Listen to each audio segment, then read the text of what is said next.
Da sam te sreo ranije malo, ne bi mi srce za drugu znalo. Da nisam imao još ljubav neku, ne bi mi suze tekle niz rijeku. Bam, bam.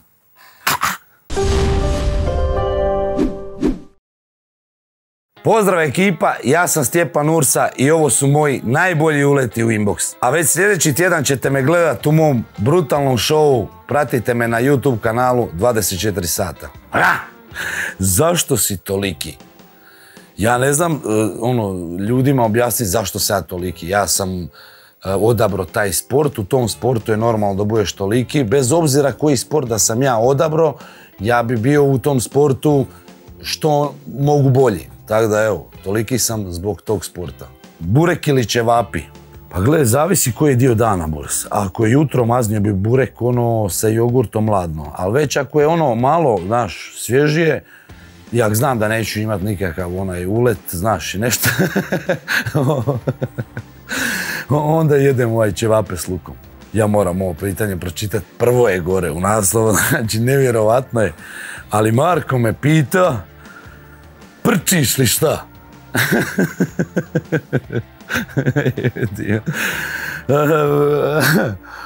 Pa ja ne znam, pa prčim. Ja mogu tako, prčim. Da li si kad radio kao izbacivač u klubu?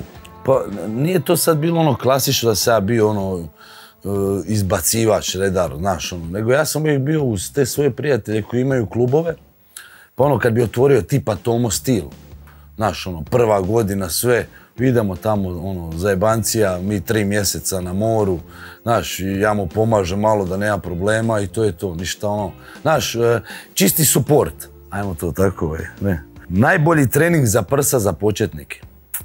Najbolji trening kako ćete napraviti je definitivno da ukomponirate te jake vježbe, to je vrlo bitno, kao što su bench press, ja bi definitivno započeo s tim kosim benchom, jer taj gornji dio prsa svima fale, pa tako i meni, Tako da uvijek prvu vježbu bi radio kosi bench, nakon toga bi radio možda nekakav potisak bučicama, ubacio bi definitivno fly, pokušao bi ga raditi na cross cable, različite kutove pogađati od gore prema dole, ubacio bi definitivno dipseve, ali to bi ostavio za sami kraj, a prije ovog svega bi probao još odraditi neku sjedeću mašinu gdje bi pogodio baš taj, ajmo reći, unutarnji dio prsa.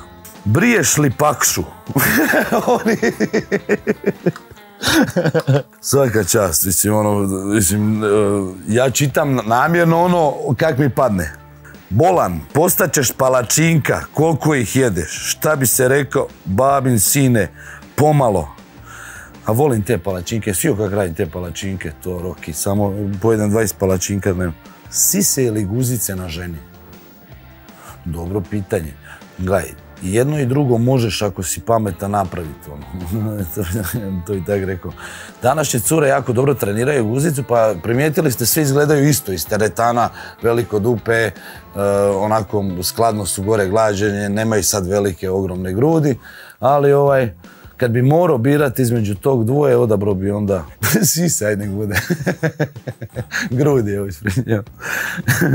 Koliko si para potrošio na proteine?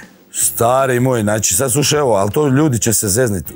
U samom startu ovog bodybuildinga ja sam pokušao biti pametan. Znači ja sam vidio kako to, imao sam tu sreću da me neko poveo tamo vani gdje sam vidio gdje se svi natječu, kako to izgleda na tim sajmovima i vidio sam da svi imaju nekakve sponzore.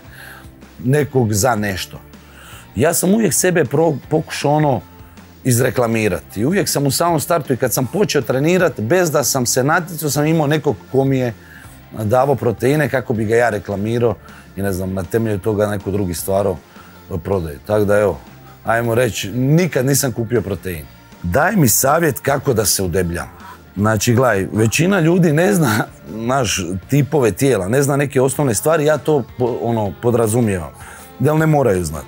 Ali ljudi se razlikuju, imamo ektomorfe, endomorfe, mezomorfe, znači sve zavisi koji si tip tijela, tako trebaš i prilagoditi svoju prehranu, to je nekakva osnovna stvar. Većina ljudi koji se ne može udebljati imaju tog dozu ektomorfa u sebi, to je onako doslovce brz metabolizam, tanka, manja građa takvi ljudi bi trebali stvarno jesti puno. Znači, jesti mimo svojih granica. Znači, ljudi sami po sebi jedu koliko im je dovoljno. To nije dovoljno za rast. Ti moraš jesti puno više od onoga što ti možeš, ajmo reći, probaviti. A ja ne znam koji ćeš ni pročitati. Imaš li probano trisom? Šta je trisom, Tari? Da, nemoj da na ovo odgovori. Životati. A puno nas je bilo, Buraz, nisam brojio. Srpska ili hrvatska muzika? Vidiš, tu sad dolazimo do jako bitnog pitanja. Ovo pitanje je prekretnica. Zašto? Obožavam Hrvatsku, najljepša domovina, nikad je ne bi napustio, sve sve najljepše, čak i radim u policiji, jer stvarno želim dati nekakav doprinos toj državi za sve što imamo, ali muzika, Buraz. Znači, nemojte me krivo shvatiti, ja volim, stari, gledaj, jedan, na primjer, tamo nekakav Marko Markić mene sponzorira i on sad se ljuti tamo što ja udarim na malog mrava, skinio majicu, ja se razbacu tamo, mali mrav, kak neću, stari moj, ne znam, 5 jegera u meni, meni. Viš, i on sad ljuti, gled, to ne možeš ti tako, znaš, mi to trebamo, ali s druge strane, Buraz, isti taj, da je bio sa mnom bi bilo tako, jer su svi to radili. Kojiš, tak da nekako muzika meni mora biti vesela. Ja volim sad, ja plakala, izgubila tebe, nisam dobila, ti otišla. To mi nekako ja volim kad je to mali mrav, nema riječi, veliki pauk, mali pauk, samo roke. Tako da evo, muziku bi odabrao njihovu. Daj, Buraz, pusti ova pitanja, otpjevaj ti nama nešto. Da sam te sreo ranije malo, ne bi mi srce za drugu znalo. Da nisam imao još ljubav neku, ne bi mi suze tekle niz rijeku. Bam, bam. Zadnje pitanje mojih ljudi, i stvarno mi se sviđa to pitanje, glasi ovako. Je li misliš da je suprotnost katolička vjera i sport kojim se ti baviš? Pa nije u suprotnosti. Jednostavno je u skladu. Biti način življenja, kužiš me.